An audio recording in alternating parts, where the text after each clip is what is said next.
In exile, high orbit around Alloway. You've done excellent work, Commander McCormick, and you've earned yourself an opportunity to do more. Meet your real client. I don't believe she needs an introduction. Kamea. I'm happy to see you again, Hades, or should I say, Commander. You've done well for yourself. The old man would be pleased. It must come as a shock to you, seeing us here at Alloway. Seeing us at all. I apologize for that, but I had to be sure that you were the mech warrior I remembered before I reached out to you. And now, with the Argo on its way to Lyreton for repairs, I know. You are everything I remember and more. I'm just happy to see you're alive. Yeah, but how? Forgive me, Lady Arano, but you're supposed to be dead. Lord Madeira, too. The news feeds ran footage of your dropship getting blown out of the sky on a loop for months. That wasn't her dropship. The broadcasts of her death were greatly exaggerated. Were directorate propaganda, well-crafted lies to keep the masses in line. And with that, Kamea, I'll leave you to your reunion. Best of luck with the negotiations and keep me apprised of whatever decisions you come to. Lady Centrella's face winks off the view screen. The dull blue glow of her hollow projection slowly dies away. Lady Centrella was right about the propaganda, Hades. My uncle's directorate is run on lies, though in this case they very nearly became true. The directorate's assassins pursued us into the frontier. In the months following the coup, we had more than our fair share of close calls. Eventually they gave up looking for us, and we've been living in exile ever since. Where have the two of you been hiding?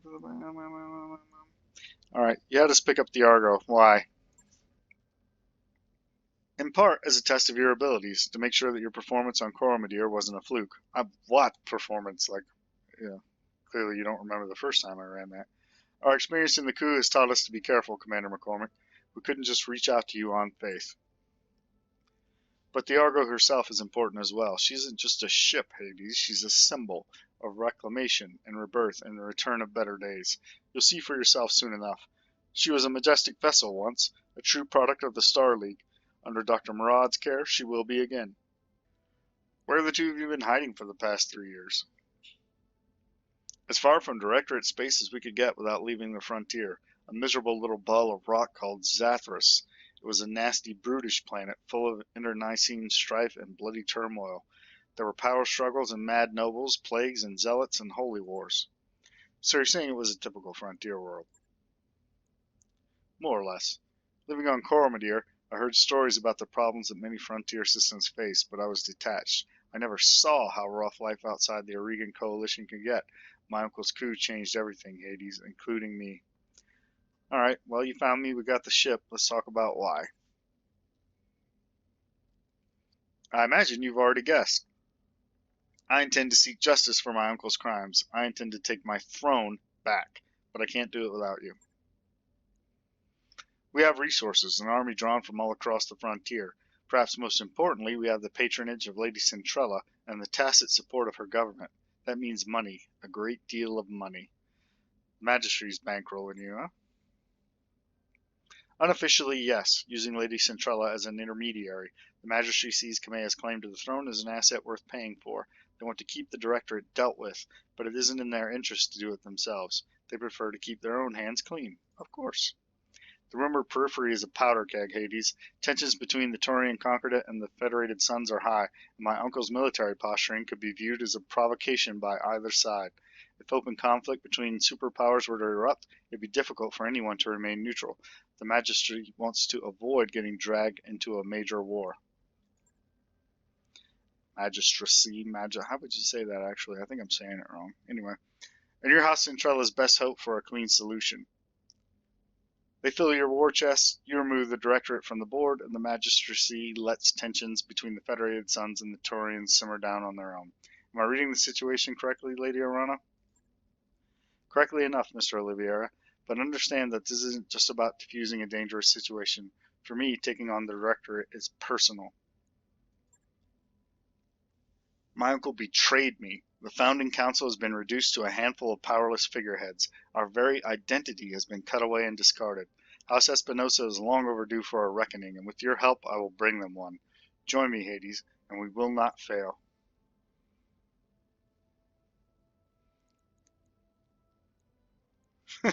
We're nice guys. She seems nice, and he seems like a prick, so. I was hoping you'd say that. Of course, you cannot wage war on my behalf while your travel restrictions remain in place, and so I shall break them. Now that you've pledged yourselves to me, I will buy your company's debts, all of them. You'll be free to travel and seek clients as you please, so long as you come to me when I call for you.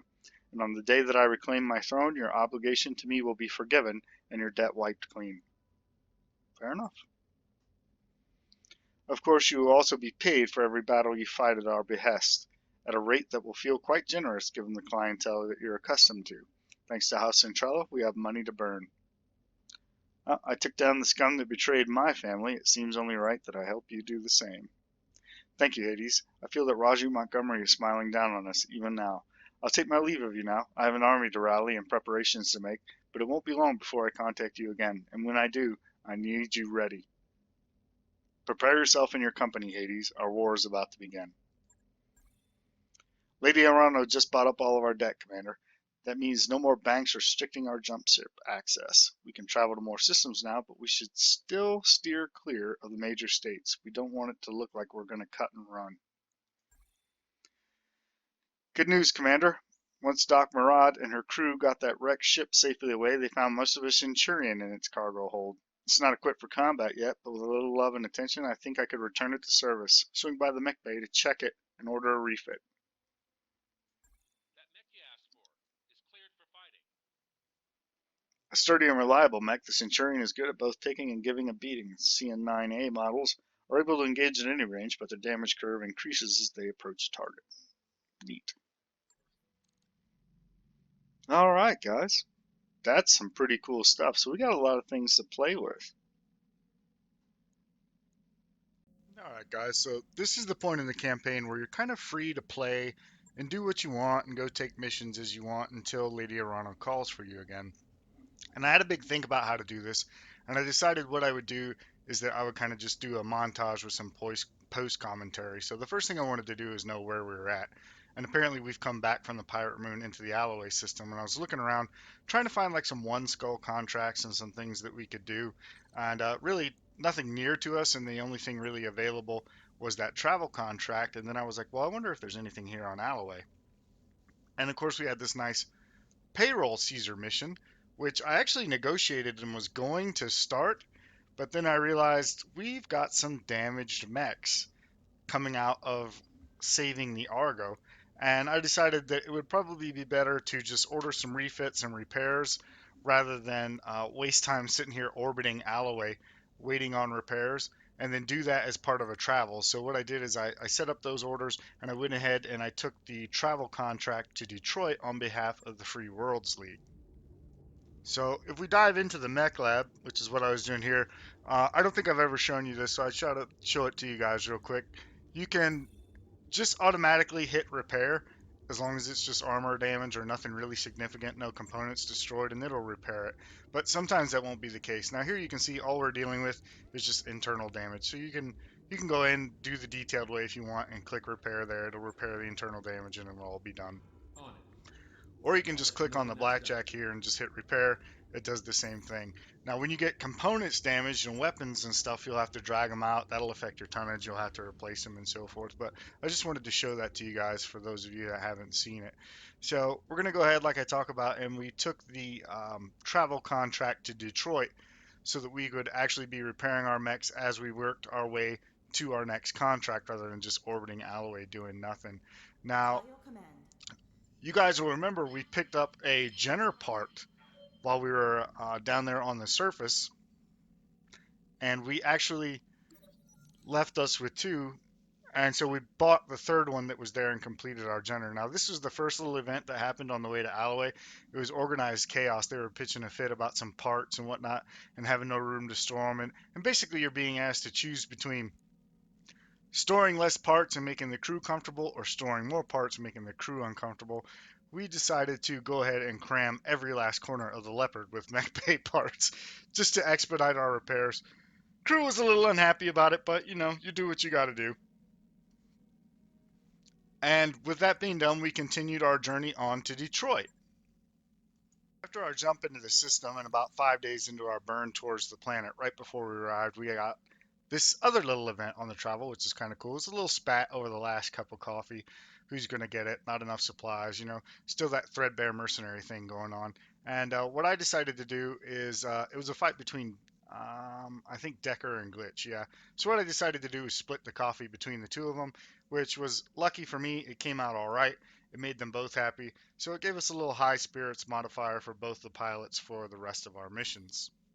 Arriving in orbit around Detroit 3, the first thing we did was we checked the store. And first thing we noticed was a Phoenix Hawk part. You might have just seen it there go by, which made me really sad I didn't buy the one we saw in Alloway. But worse, there were no autocannon 10s for sale, which I would really like to put my Centurion into service, but I don't want to do it with a dinky little AC5. I want an AC10. So a little bit of unfortunate news there. But having found that out, we went ahead and loaded up our Leopard bays, including our new Jenner, which by the way is just a D, standard D, which I took off the SRM4 and the associated ammo and added a bunch of armor because Jenners desperately need armor. And we started a burn to the surface. This is essentially like a guerrilla mission. We were being tasked on behalf of the Free Worlds League to go ambush convoys and payrolls and things like that to attrit the forces enough to allow the Free Worlds League forces to actually start a real offensive on the planet. The mission was pretty bog standard, really. It was just a convoy of tanks, a platoon of tanks with, I think, one mech escort, a Locust, and then there was a second Locust that came in as reinforcements. The Jenner was really nice. It was able to move in aggressively and start taking out vehicles while the rest of the medians moved in and took out the Jenner. Took out the Locust escort. It was pretty neat, but really the only interesting thing that happened, apropos of nothing, the Locust 1M that had been quietly missiling us from far away the whole game suddenly comes charging in and with LRMs and everything decides to engage the Shadowhawk in melee. Like, that was the funniest thing. I don't know how this Locust pilot thought that was going to end, but it ended about like you would figure. And yeah, Behemoth just shredded that Locust for his troubles. Oh, what was that guy thinking? So yeah, that was a funny moment. But other than that, it was a pretty standard mission. We did get most of the bonus objectives, made 117,000 C-bills. So all in all, not bad for really what is essentially a milk run. You can see we took no damage to our mechs at all, just some minor armor scuffing. We did manage to pick up, I want to say we picked up both the Picases of partial locust salvage out of this. Again, really just to put the mechs back together and sell them later. So easy milk run. And then there was a second mission available here, which after we did some pilot training and whatnot, we took this one up as well. Now this was interesting. This was the Free Worlds League asking us to go after a government diplomat that was apparently stalling and holding up their attempts to subvert some of the local government and seize a base of power here on the planet. Now, interestingly, this guy is not only a diplomat, he's apparently a pretty decent mech pilot. So we hit the surface in an attempt to find this mech pilot slash diplomat and take him out. And you can see it dropped us pretty close to him, and he was right across the valley in this kind of a plateau that's in the middle of a circular shaped valley. So it's really weird, almost like an inverse donut. And really, what I was hoping for was for this guy to be in a quality medium mech that we could then take from him and use it to go help out Lady Arano, because I'd like a little bit heavier mechs before we go and take up her mission, which is now available over on Weldry. But unfortunately, in your standard good news, bad news in BattleTech, when we finally made contact with a guy, you kind of got a hint when you land on the planet. You can briefly see the mech. He was in a Centurion, which is great. Don't really want two Centurions, but it gives us a chance to either A, take his mech from him, and then we've got a spare, or at least maybe salvage the autocannon 10 from his Centurion, even if we get nothing else from it, and then put that on our Centurion. So I was approaching this pretty carefully because I really wanted this mech. But unfortunately, no matter what I did, you can see here we're kind of stuck on this ramp that goes down into the valley, across it, and then up to the plateau where he is at. And there's no cover here. There's no cover whatsoever. And he would not come down off of that plateau. No matter what I did, no matter how many times I tried to bait him, he's constantly sitting there in cover. So we're just chewing through him, and we don't have enough morale or skilled enough pilots yet to constantly shoot at his legs. So it was just turning into this really ugly slugfest. You can see me, I'm sitting here playing around with ranges, trying to stay in effective range for my slightly longer range weapons like LRMs and AC5s, and out of medium to short range for his AC10. And this just went on as I'm chipping away, trying to take this Centurion down without completely annihilating the damn thing. So what I ended up doing was sneaking Medusa around behind him in the Jenner and trying to target his legs, because you do not get cover from attacks that are coming from directly behind you.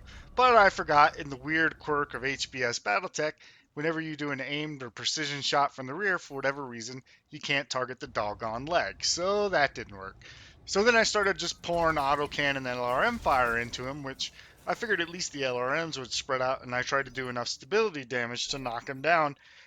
And then I could aim shot once he had knocked down, but of course that didn't work very well either. Now, this was all exacerbated by the fact that reinforcements started showing up not only from the left flank, but also from directly behind me where my drop ship had landed me. I want to say the total reinforcements ended up being two spiders, a locust, and then a Jenner. So things started getting really ugly really quick, and I blame Deber for this. What ended up happening is we actually kind of started a NASCAR, where you can see my forces are positioned at the bottom right of the screen now, as reinforcements come from the left and from behind me. I push up the hill and turn left. They keep coming from left to right on the screen and from bottom to top right. And we actually ended up doing, in HBS BattleTech, a NASCAR around the hill, trying to get a hold of each other, the whole time me trying to take down the Centurion without completely destroying it.